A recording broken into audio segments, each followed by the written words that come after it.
جب حضرت عمر رضی اللہ تعالیٰ عنہ نے غزوہ سمت، نوالس، لد، امواس، جبرین، یفا وغیرہ مقامات پر قبضہ کیا اور بیت المقدس کے ارد گرد تمام علاقے پر قابض ہو کر بیت المقدس کی طرف بڑھے اور محاصرے کو سختی سے جاری رکھا، اور وہاں حضرت عبید اللہ رضی اللہ تعالیٰ عنہ شام میں قصرین، اجلا وغیرہ کی فتح سے فارغ ہو کر فلسطین بیت المقدس کی طرف روانہ ہو چکے تھے۔ عیسائی قلعہ بند ہو کر نہایتی سختی کے ساتھ مسلمانوں کا مقابلہ کر رہے تھے، مگر جب حضرت عبید اللہ رضی اللہ تعالیٰ عنہ کے آنے کی خبر انہیں ملی تو ان کی ہمتیں پست ہو گئیں، اور حضرت عبید اللہ رضی اللہ تعالیٰ عنہ کے وہاں پہنچنے پر عیسائیوں نے صلح کی درخواست کی۔ مسلمانوں کی طرف سے صلح میں کوئی تمول ہونا ہی نہ تھا۔ مسلمانوں کی طرف سے جو شرائط پیش ہوتی تھی وہ بہت سادہ اور سمپل تھی کہ تمام عیسائی اس سے واقف تھے، لیکن بیت المقدس کے عیسائیوں نے صلح کی شرط میں ایک خاص قسم کا اضافہ ضروری و لازمی قرار دیا۔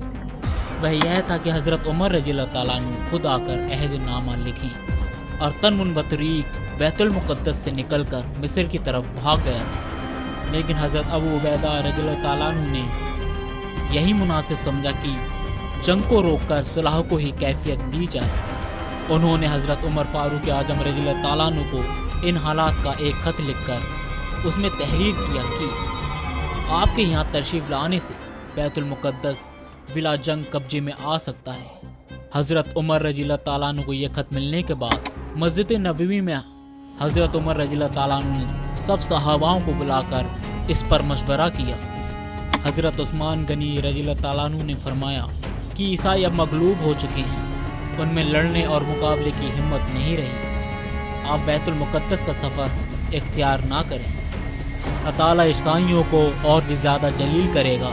اور بنا کسی شرط کے یہ لوگ اس شہر کو مسلمانوں کے حوالے کر دیں گے۔ حضرت علی رضی اللہ تعالیٰ عنہ نے فرمایا میرے رائے میں آپ کو ضرور جانا چاہیے۔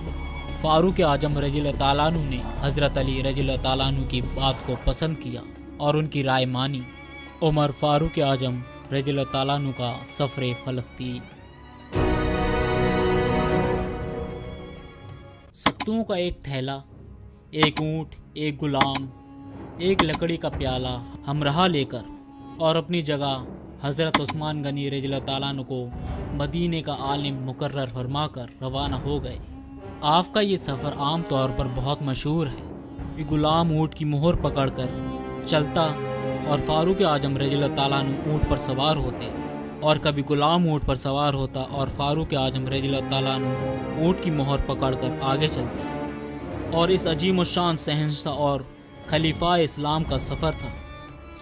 یہ مہینہ جس میں فاروق اعظم رضی اللہ تعالیٰ عنہ کا یہ سفر شروع ہوا ہے رجب کا مہینہ تھا اور سن 16 ہجری تھی، اور جب آپ فلسطین پہنچ گئے تب آپ کا عیسائیوں سے آمنا سامنا ہوا۔ مقام زویہ میں رکے، یہیں رؤساء بیت المقدس آپ کی ملاقات کو حاضر ہوئے، اور عہد نامہ آپ نے اپنے سامنے ان کو لکھوا دیا، جو کہ یہ وہ امان نامہ ہے جو امیر المومنین عمر رضی اللہ تعالیٰ عنہ نے اہلیہ والوں کو دیا ہے۔ اہلیہ والوں کی جان، مال، گرجے، صلیب، بیمار، تندرست سب کو امان دی جاتی ہے،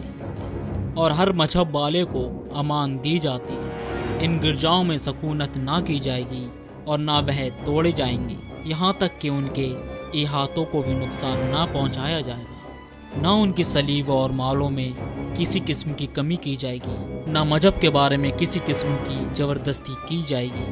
اور نہ ان میں سے کوئی کسی کو نقصان پہنچائے گا، اور اہلیہ میں ان کے ساتھ یہودی نہ رہ پائیں گے، اور اہلیہ والوں پر فرض ہے کہ وہ جزیہ دیں اور یونانیوں کو نکال دیں۔ بس یونانیوں یعنی رومیوں میں سے جو شہر سے نکل جائے گا اس کے جان و مال کو امان دی جاتی ہے جب تک کہ وہ محفوظ مقام تک نہ پہنچ جائے گا۔ اگر کوئی رومی اعلانیہ میں رہنا پسند کرتا ہے تو اس کو بھی باقی اہل شہر کی طرح جزیہ ادا کرنا ہوگا، اور اگر اہل اہلیہ میں سے کوئی شخص رومیوں کے ساتھ جانا چاہے تو اس کو امن و امان ہے، یہاں تک کہ وہ محفوظ مقام پر پہنچ جائیں۔ جو کچھ اس عہد نامے میں درج ہے اس پر خدا اور رسول اور خلفاء اور تمام مسلمانوں کی ذمہ دار ہیں، بشرط اہلیہ مقرر جزیہ کی ادائیگی سے انکار نہ کرے۔ اس عہد نامے پر حضرت خالد بن ولید رضی اللہ تعالیٰ عنہ، حضرت عمر بن عاص رضی اللہ تعالیٰ عنہ، عبد الرحمن بن عوف رضی اللہ تعالیٰ عنہ اور معاویہ بن ابی سفیان کے دستخط بطور گواہ کیے گئے تھے۔